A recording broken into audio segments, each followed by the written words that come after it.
Оройн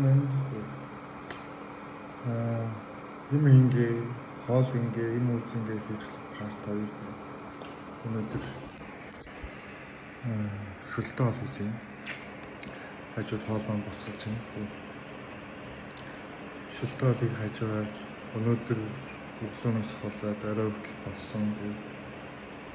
Юун дээр алдсан, юу бодсон, юу хийсэн байгаа тэмдэглэл хөтлөж байна. Тэмдэглэлээс хөтлөх тавтай.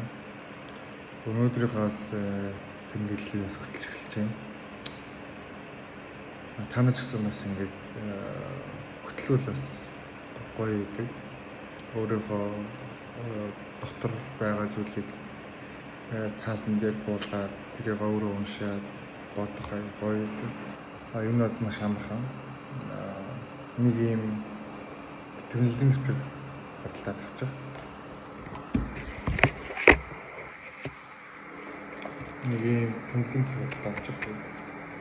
Нэмтэй гоё найзлаа. Энэ юм амар хань болно. Энэ чамаа ойлгоно. Өөр дээрээ нэг үзээр бичүүлэн чамтай иргээд ярилцсан.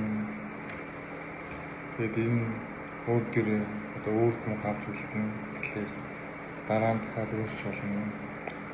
Тэгэхээр элдв анзын зүйл рүү ч юм уу гуйхан дээр бодож байгаа илүү энэ дээр ингээд бичээд өөртөө ярилцууд аяа хэрэгтэй байдаг шүү.